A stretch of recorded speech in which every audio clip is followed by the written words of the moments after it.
Right, and we're live. Welcome, gentlemen, and welcome, Chris, to this call. I'll give a little bit of an introduction. This fits in the project that I have of presenting the work of some of the people that I learn from, I'm inspired by, I'm fascinated or intrigued by. I spent the past decade very much perfecting my own craft and my own vision on things. And I've recently been looking outward a lot more.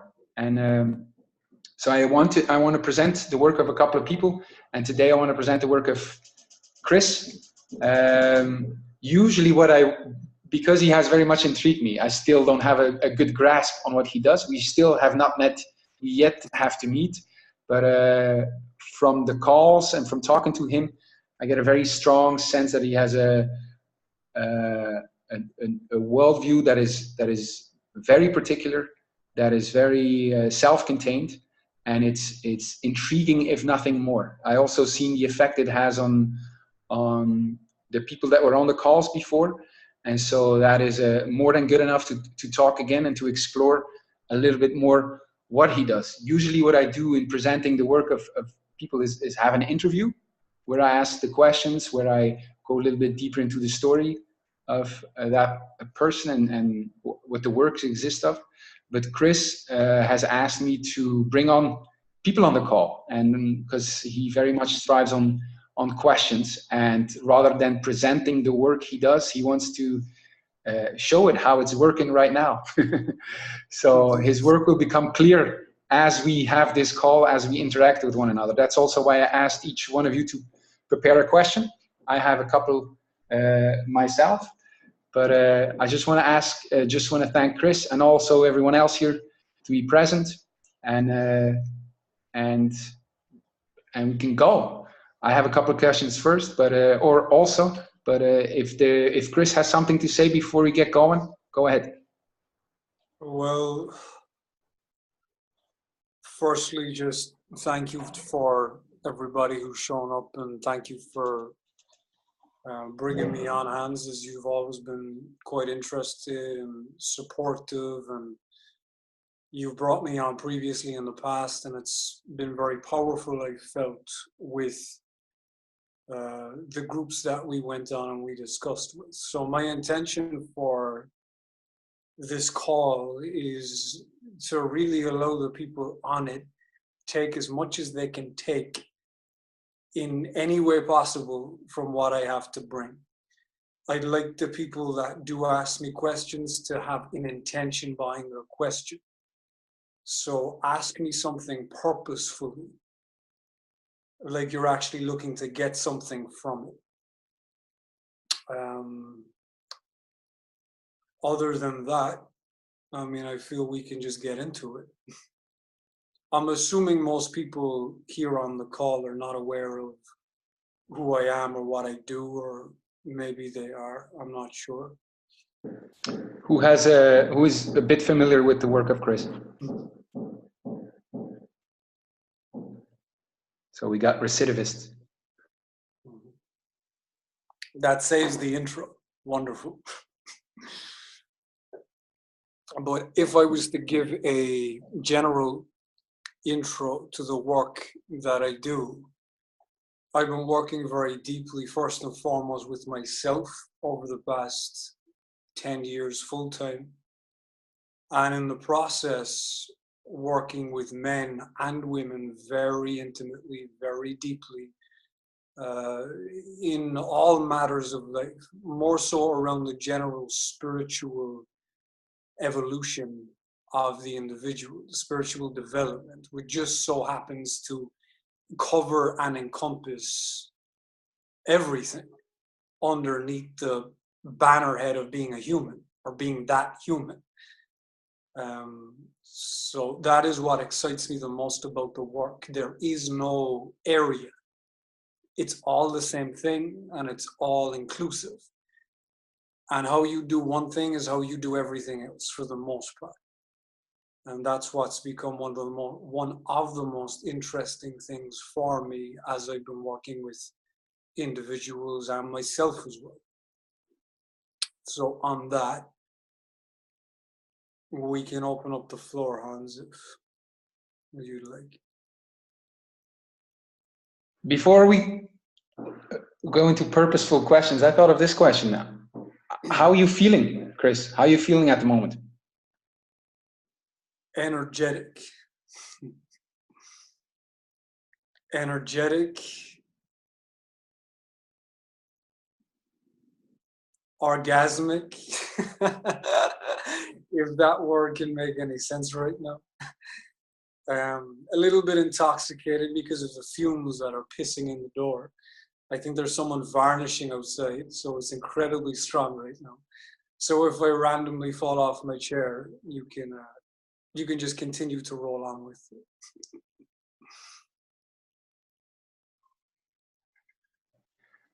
Who would like to go first? Go ahead, Maddie. All right. Hi, Chris. So my intention would be to get a better understanding of what you mean by life force energy, and by how we as men can best embrace this concept, and to learn about what's the difference between men and women in this regard, because I know it's about sexual energy and attraction. So how can we cultivate this energy and not lose it with women or without women, and which kind of problems do women face with this kind of concept? Because I know we are men, we have the same problems in many regards, but maybe we don't understand the women's problems. So my intention is to get a better understanding of life force and sexual attraction of this energy. So what is your first question? If you want to okay, first question is which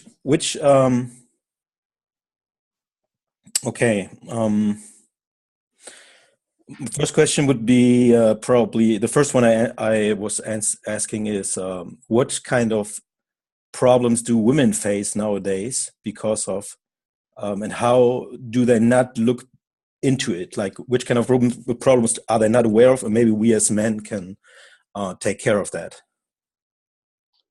Well, what I want to speak to is the fact that as a man, you can only take care of what you are aware of, nothing else.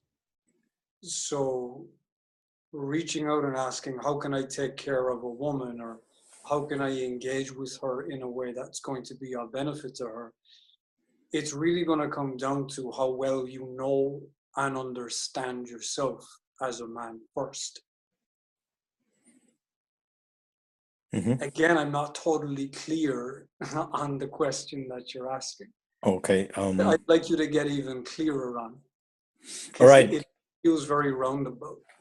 Okay, maybe I have a different understanding of it, but I feel like this life force energy, we can cultivate it by practice and being aware of things and stuff, or we can also lose it by like spreading it out all over the place through ejaculation with too many girls, or even maybe women are subconsciously sucking that energy, I guess, sometimes.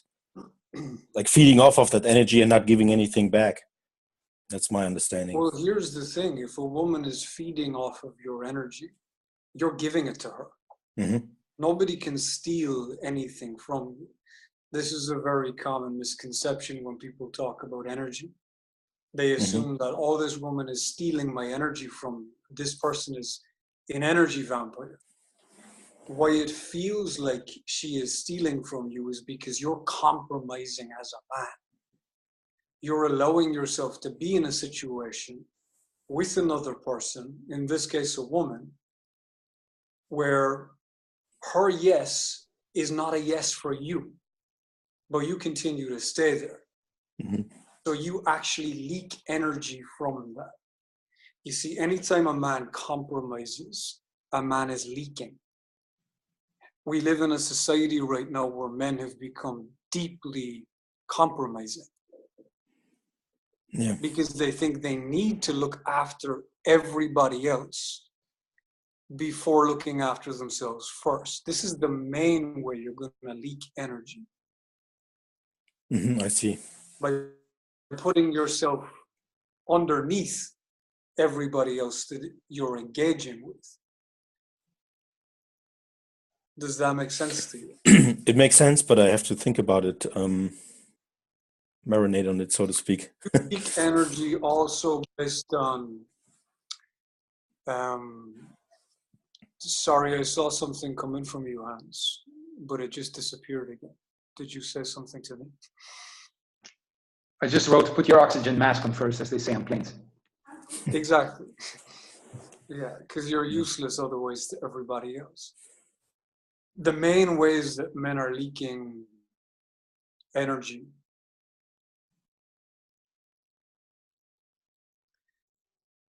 one of the really detrimental main reasons is how fucking distracted men have become. Men have become so totally distracted, and not even distracted by any level of intelligence. Men have become distracted by total madness, drivel, Facebook, Instagram. Everywhere you go, there's a man with his head stuck in a fucking phone. You know, we're supposed to be here clear and directive for the state of femininity. There's only so much I can do for a man if he continues to carry out distraction. That is one of the biggest ways right now. The other things are based on what you eat. If you know something is bad for you and doesn't make you feel good, but yet you still choose to put it into your mouth, that's an idiot. That's just being an idiot. You smoke, it's bad for you. It's being an idiot. If you drink alcohol, you know it's toxic. It might make you feel good, but it's bad for you. That's being an idiot. We need to bring such a higher level of self-love to ourselves as men, first and foremost. Because the more love you bring to yourself, the more respect that you have for yourself in everything that you do, the more energy you're naturally going to accumulate. How you think about yourself leaks energy. Everything you do that is unconscious leaks energy. How you engage with being uncomfortable leaks energy. Everything that is resisting is fatiguing you. You want to start getting into your life in a space of allowing your emotions, your internal insecurities, your difficulties that you feel you might have, the overwhelm you feel around women. All of these things are deeply important for a man to become totally conscious of and totally aware of. Has that answered your question? Yeah, it gave me a good direction to think about and to see it in practice, so to speak. So thank you. I'd say practice more than think about. Yeah. All right. Thank you, Chris. I don't want to take too much time here, so thank you for this, for answering it. Okay, you're welcome.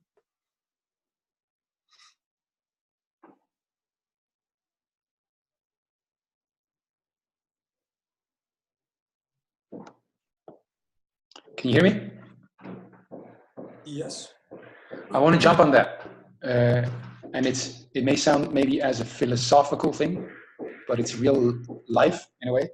I heard that any kind of resistance is leaking energy. Something similar like that. And I instantly thought of me racing up a mountain with my bike. And my body, in a way, is screaming to stop. And I also know, on the other hand, that I love that suffering and going past that kind of resistance and not listening to the body. And I was wondering if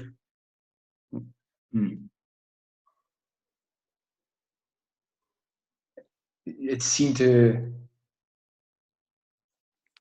conflict in a way. And also, it made me think of how the big question is indeed, what is it that we want? When do we know when something is good for us and when it's bad? And some things that we think we want short term are bad for us long term. And so the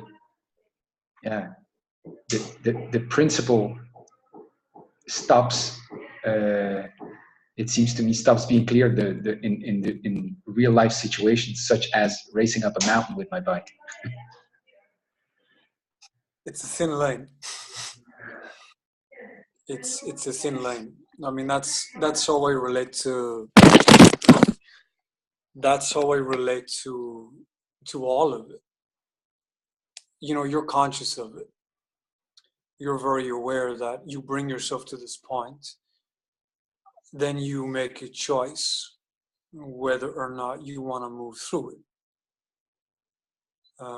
Just like in areas of energetic development, there will be points where that energy is building, where your body is going to be resistant to it. So you need to go inside and you need to figure out, okay, how do I need to be right now? And what do I need to do in order to allow what's happening, not react to what's happening, not place a judgment on it, such as, oh, this is pain, when you know in the long run that it's actually good for you. Because the mind is very intelligent, and it can really convince us that we're doing damage to ourselves when we're not. So it's about bringing intelligence to that at the same time. Just my way of relating.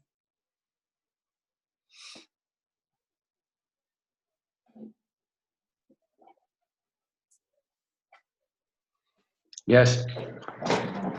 Thank you for that. I do see how that is the whole managerial issue, you know, of bringing awareness to it. So the actions become deliberate instead of reactive.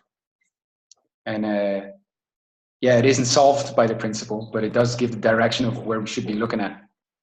So yeah. At least for me, that's how I make sense of it. All right. That it feels good to you, that it feels right to you. As men, we all need to make sure that we're not just listening to the words of other people or other men. The majority of the work that I do with men, all I'm really doing is bringing them, consistently redirecting them back to listen to their own voice, not mine.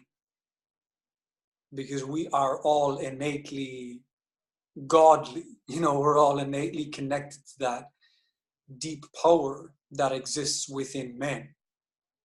We're here for very defining purposes. But a man has never had the opportunity in our current society to really trust himself fully, because he's been told in so many ways how he's not enough, how he's not good enough, how he's not strong enough, how he's not handsome enough, whatever. He's told by his mother, he's told by his father, he's told by education, he's told by society. And then he starts to read books on how to learn to be with women. And in many cases, the men who are teaching these men how to be with women have taken the advice of how to be with women from the insanity of women. So now these men are sharing toxic material to other men on how to engage with a member of the opposite sex. And I feel like this is how so much information is passed on. It's just like shit in a parcel that just goes amongst people. So for the men here, you gotta be wise enough, you gotta be intelligent enough, you gotta be awake enough to be able to look at who's standing in front of you and what that person's saying, what that person feels like to you, and are they someone you should even entertain for a second, whether you should allow that information into you. Because most people who even look like they know what they're talking about have no fucking clue. And that's just the way it is, because there's no regulation on intelligence within society. There's always going to be someone who may say something that if you really feel you're lacking, or you really feel you're coming from a place of neediness or loneliness, or like you're just not good enough, if they say the right things, you're going to take them up on it. So my invitation to men is to be a lot more critical of what they choose to consume with their minds, including what I'm saying. Be totally critical and don't believe a word I say unless it feels right to you or unless you've actually tried it on and it feels true to you. Because I could be crazy. Or than I already am.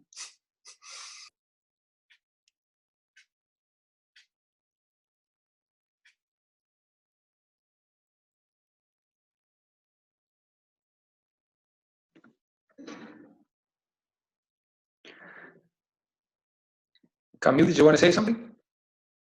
No, but I can go next. This is about the question. Yes, go ahead. Yeah. So I actually prepared a different question, but somehow another one started surfacing, a more personal one, and I think I will go with that.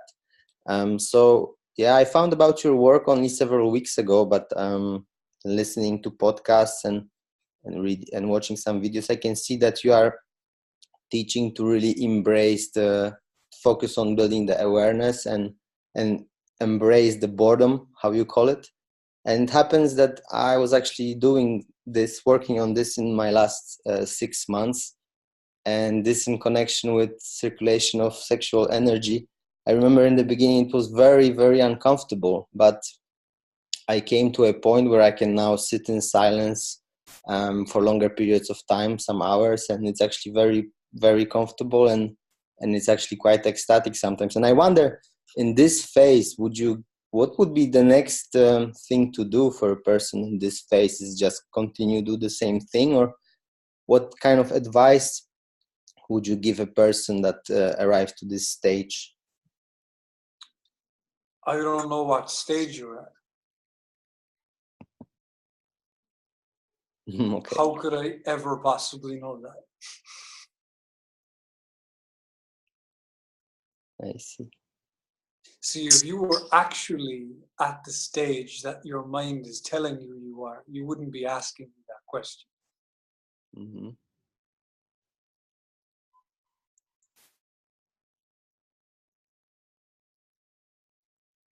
Yeah.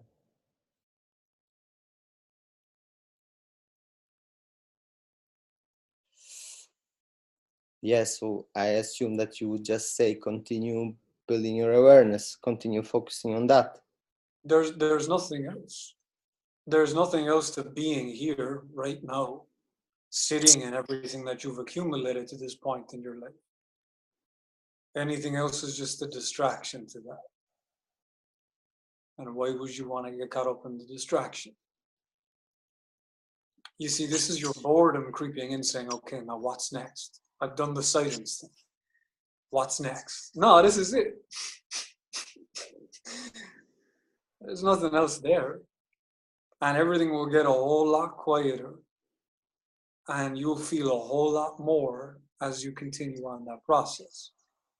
And you'll come up against a whole lot of deeper layers of uncomfortability, all the ways you've been running from yourself, distracting yourself, wanting to get away from yourself. So you'll come up against them, and then you'll have to learn how you can transcend through those places. So you can come back to that place of nothingness, where you're at ease, where you can feel what's going on around you. And then you get a little bit more energy, and then you're back where you were before. Now you're feeling something bigger. Now you're touching on things that a year ago you wouldn't have had the capability to engage with inside of yourself. Everything's about self-knowing. That's all this is about. That's all your life is for. Women are just they're just a mirror to that in many cases.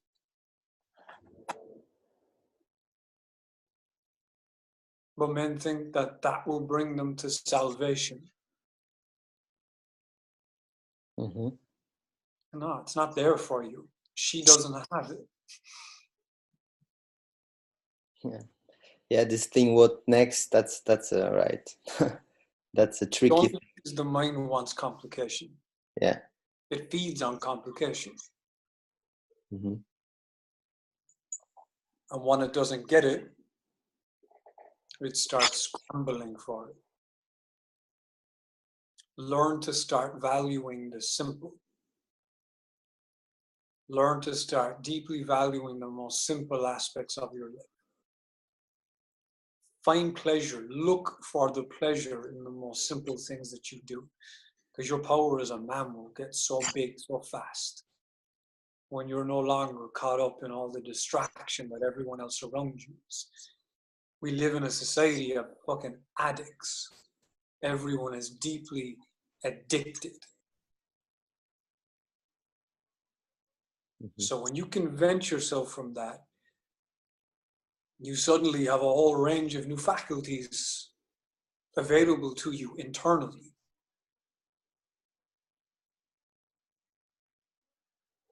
Okay. Yeah. Thank you. You're welcome.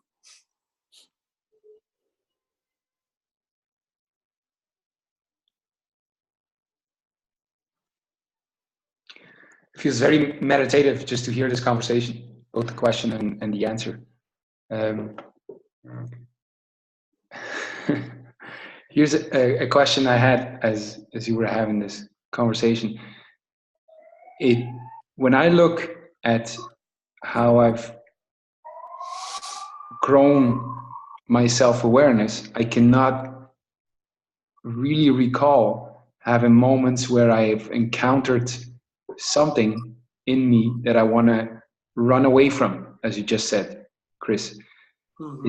Is that, but I do feel an enormous sense of gratitude, which is growing, just walking down the streets and drinking coffee and writing and looking. Does it mean that I haven't, is that a sign that I haven't looked well enough, or that I'm running away from something in very skillful manners? I'm not that. I'm most definitely not the person to answer that. That's not my place, because then I'd be interfering. Mm. Yeah, maybe it's true. Maybe what you even assume to be awareness is flawed. Maybe what you assume to be presence from a felt sense is faulty. So if that was to be the case, then you never would be truly being present or being aware. I can just say right now, it feels very good. You know, I just hope I don't get to that point like 2 days before I die, and then fuck. Well, I did it all wrong.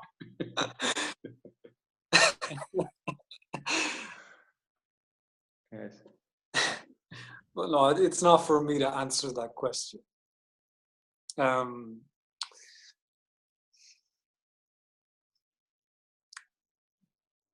You also get to feel it when you're around it.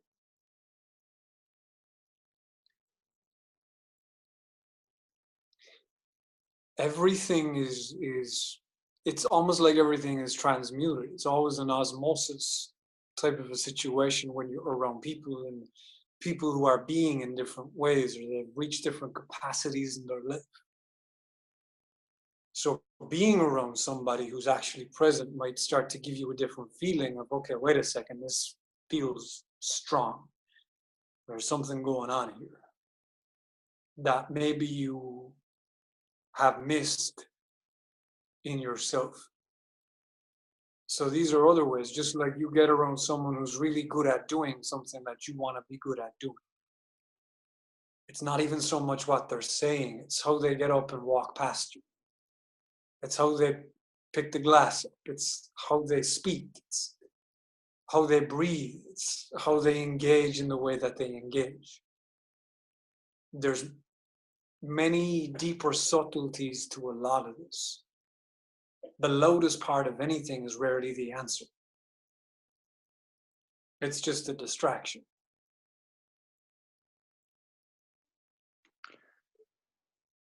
Have you felt a growing joy with growing awareness? Yes, but it's not what I assume joy to be. When I need to move you, right? There you are. It's not what I assumed joy was previously. Because what happens with the growing awareness is that you become more aware of everything.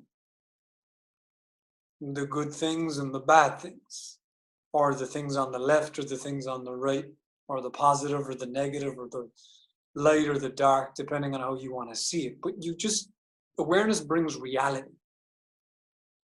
And this is what a man really is supposed to be used for.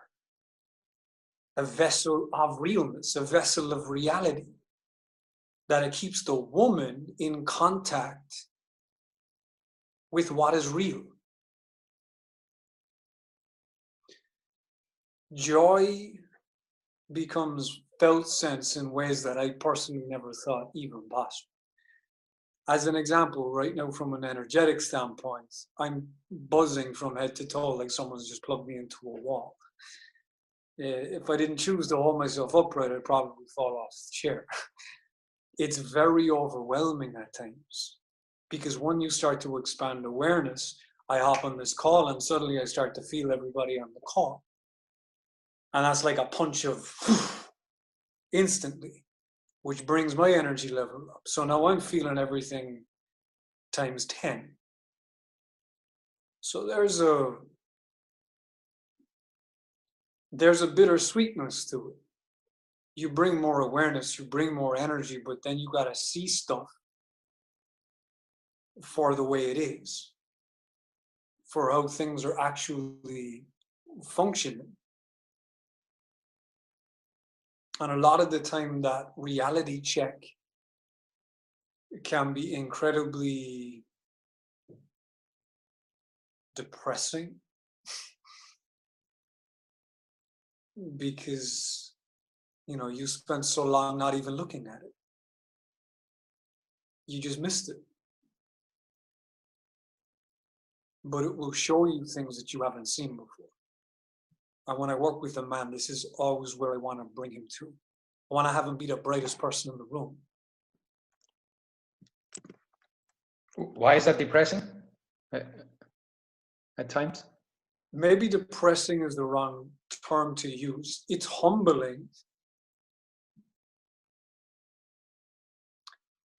It brings you to a place of centering where you kind of step off the seesaw of happy, sad, happy, sad, happy, sad. That seesaw that most people kind of hang out on within their life, where their emotions are erratic and they're dictated day to day. You become very still. It's like going into battle. It's like going into war. At the beginning, you're going to be terrified. But once you go into war enough, it comes to the point where you're totally indifferent to it. You just stroll in. It's just another day. But within that war, in terms of what it means to be a man, where the joy and the pleasure and the bliss and the lovingness comes from, is because that war of clarity, of truth, is the one that you've been programmed to be in. So it brings so much self-reliance to the man. It brings so much self-worth to the man. Because now he's on path. Men are terrified of everything. Grown men walk around like little boys. Just afraid of things. Women, for one, afraid of this little beautiful creature. But we need to change that. We need to really come to terms with the reality of that. We need to continuously engage with the real. and stop coddling and supporting bullshit in ourselves, in society around us, and in women.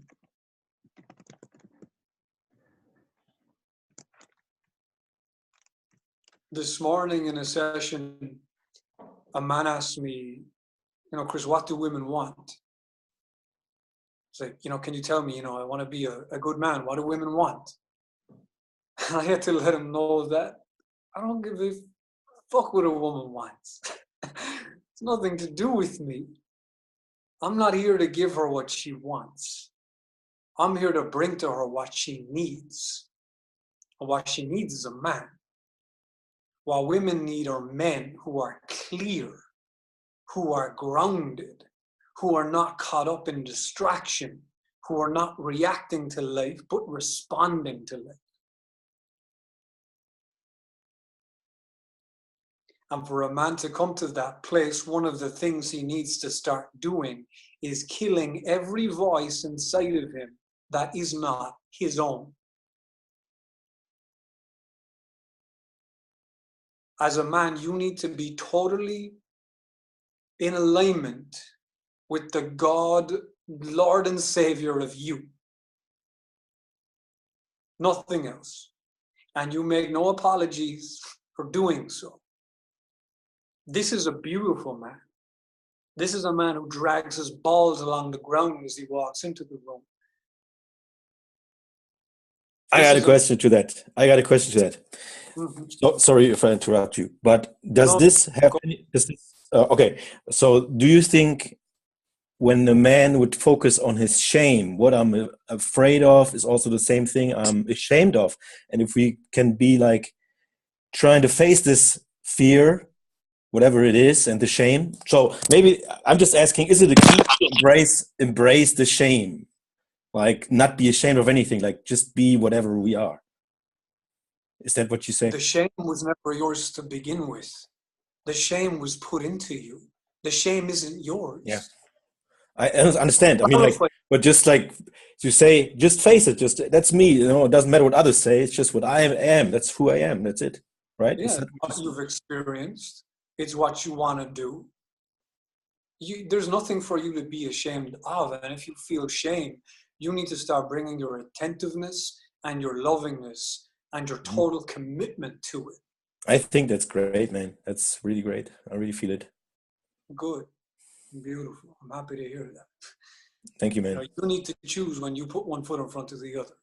And you need to be the motivating factor behind it. And if someone doesn't like how you put one foot in front of the other, then you can tell them to leave. They don't got to stay there.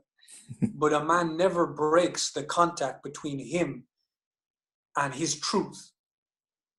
What's guiding him? Because then you won't have to ask, how do I talk to girls? You won't have to ask, oh, what do women want? You will be what they need, naturally. Even if they don't know they know it. But they will. Because their body tells them. You see, women have lost the beautiful opportunity to celebrate the magnificence in a man. Women don't get that anymore.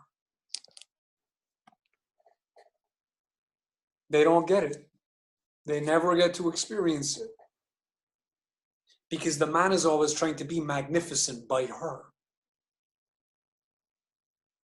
Oh, how can I be magnificent for women? How can I be really smooth for women? How can I be really good with women for women?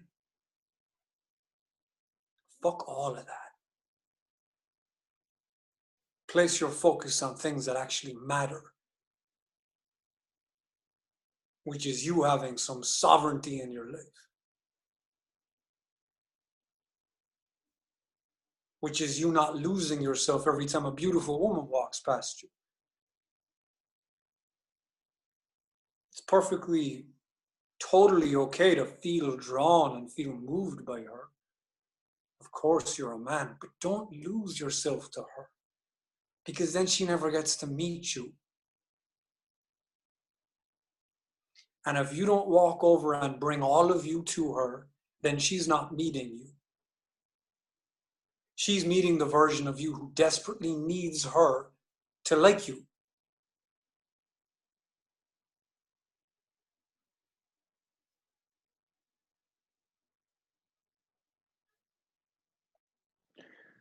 Can I ask? Go ahead, Chris. Go ahead, Chris. Yes, I would like to ask this. It seems that our desires, not only when it comes to women, but for life in general, like I feel very much I have a vision that I'm drawn to also, apart from not only women. And this desire is a beautiful energy and it's a vitality to it, but it also has that dark side of it's the doorway to addictions, I feel, to disappointments. So it's like a coin with two sides. And I would like to know how you deal with that. Like, how can you have the light side? Because I do feel you celebrate masculinity and our desires for the feminine without getting stuck in the frustration around it or the hunger for the feminine and all that. Like, the same thing with, like creativity. I feel very much like I have this beautiful energy in me, but sometimes it turns dark because I get disappointed. I would like to know how you could deal with that. This is one of the defining factors in the maturation of a man. This is the consistent maturing of a man. You said dealing with the frustrations that come with women and other things. But where do they come from? You deal with this, what you refer to, I wouldn't refer to it as a dark side, but what you refer to it as a dark side, you engage with this in the way you engage with everything else that's beautiful about you. You understand it, but you stay disciplined in your intelligence. So these addictions that wave over you don't get the better of you, because all they're really doing is coming up in you to teach you something. They're there to point something out to you that you maybe have lost awareness for a week, and you went and you've done some bad habits. And after these bad habits, now all your neediness is starting to come up around women. And only then do you become conscious, because it gets quite big in you. But before that, you weren't aware of all the bad habits you were engaging in unconsciously. That made you spiral. But I'd like you to ask the question again so we can go deeper into it. So what you're saying is that frustration in a way is a doorway to awareness. Frustration is not being okay with what is. But it's so linked with desire that is the beauty of masculinity. So you're telling me desire is the beautifulness of masculinity? Yes. Okay. Well, if that's true for you, I can't resonate with that, because I wouldn't. I feel that if we are like the penetrating element of humanity, it's because we want something. We have a vision. We have something. We are on a quest. No? Yes. Look higher than the desire. What's the intention behind your desire for women? Why are you going to her? What do you want to do?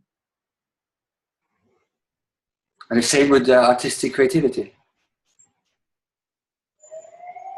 Pardon? Well, with my artistic endeavors, it's the same thing. Like, why do I want what I want? Is that what you're saying? It's the question one should ask oneself. Well, because you made desire to be something bigger than just desire. You said, if we want to penetrate something as men. Yes. So I'm asking you to, communicate to me what you mean by that when you relate with women. So desire is like the lowest element of you looking at a woman and wanting to engage. That's the addiction. That's the part that can take your life from you. So if you're to say that there's something higher going on for you within desire, I'm asking you, what's your intention when you step in front of the woman? What are you there to penetrate her with? because you told me that in your words, Yes. you're there to do something. So I'm just trying to keep you accountable for that. Yes.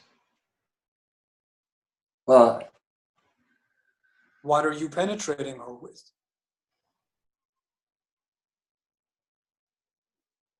I guess that's a really, that's a good question. But it's a very, I feel it's an instinct. You know, I feel it's a pretty, it's deep and animalistic and automatic. It's what I am. So there is no higher intention and desire. I feel it's more like, I don't know. So what I would invite you into is sit down with yourself and start asking yourself some really big questions around that. Because when you can start to define the seed in you that you're looking to plant all the time, if you can define what that is and what it means, Yes. your whole life with women will change. Because you will give yourself so much allowance with women, because you know exactly what it is that you're bringing, why you're bringing it, and what you expect. And what I want. And what you want. Or, yeah, even either what you want or what you expect. Does that have to be something like, it has to be something more than just a selfish goal, no? Of course. Because that will only take you so far.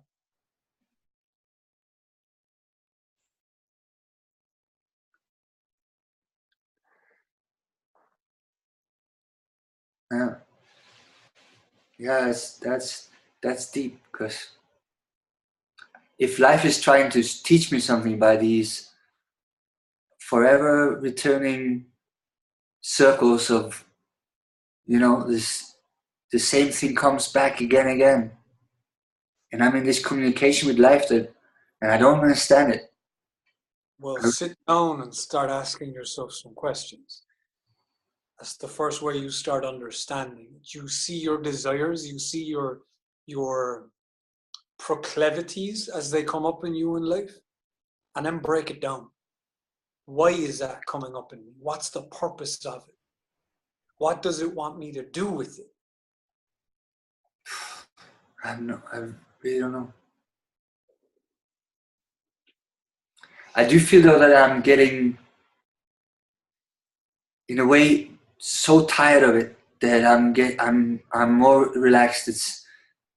I don't dip as much and I don't go high as much, but it's almost like I'm being polished like a diamond by life. I'm being worn down and I kind of enjoy it. You artists got all this thing, you like the pain.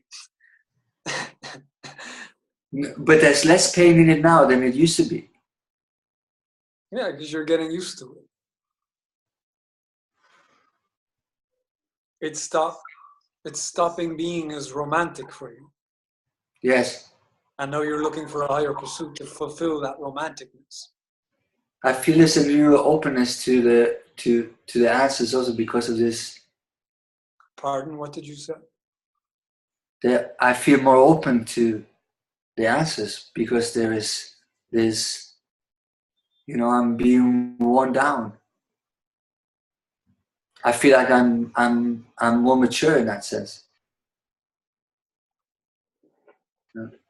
Beautiful. Yeah. Yeah, that was my question.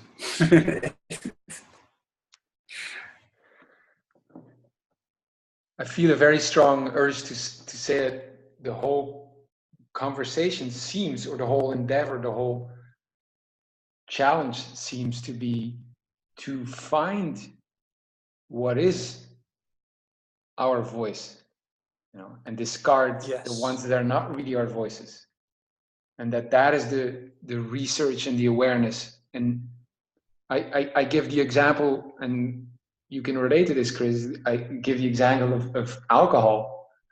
I know my sober self voice knows that 1 is okay and 2 is maximum, and not 3. But the voice of 2 drinks always thinks that the 3rd one is a great idea. And so I have to find out what is, like, I have to analyze that, see that, experience that, to find what is really my voice in that, what is the truth of me in that. With alcohol, it's difficult because alcohol is just another form of possession. So as soon as you start to drink a little bit of it, and you start to get a little bit more possessed, eventually the alcohol is going to, convince you to drink more of it. It's just a form of possession. That's why they're called spirits. It's a form of possession. Let me ask it this way, Chris. In your experience of growing awareness, how did you know? Are there indications of knowing that, oh, this is me? This is the voice I should be listening to. What are the indications that it all make perfect sense? Trial and error, which is what no man ever wants to hear. I'm not asking sorry, I'm pushing this wrong thing. I'm not asking about how to get there, because I completely stand by you that it's trial and a lot of error. Mm-hmm. I'm asking you, in your experience, what are the moments that you know you're listening to your true voice, that because you seem to have a very clear understanding of what to listen to. And so I'm wondering, I'm asking you for the indications of knowing. Does that make sense? Yes. So it's less of thinking and it's more of feeling it as real. The more you start to proceed on your self-knowingness process, the more felt sense things will get, the more naturally your femininity will expand and your intuition as a man will expand, and everything becomes more felt sense. You start to exist far more in the way of the woman as a male. So everything becomes far more intuitive. Your intelligence, you start to know without knowing how you know. That's being as close to you, God, whatever you want to call it, as you can possibly be. So it's more of an overwhelming full body felt sense that just rushes through you. It gets bigger the more you trust it. The more it sees you going, I'm not too sure if this is me, but I'm going to go anyway and trust it just to clarify it and be willing to make the mistake. It's almost like when it's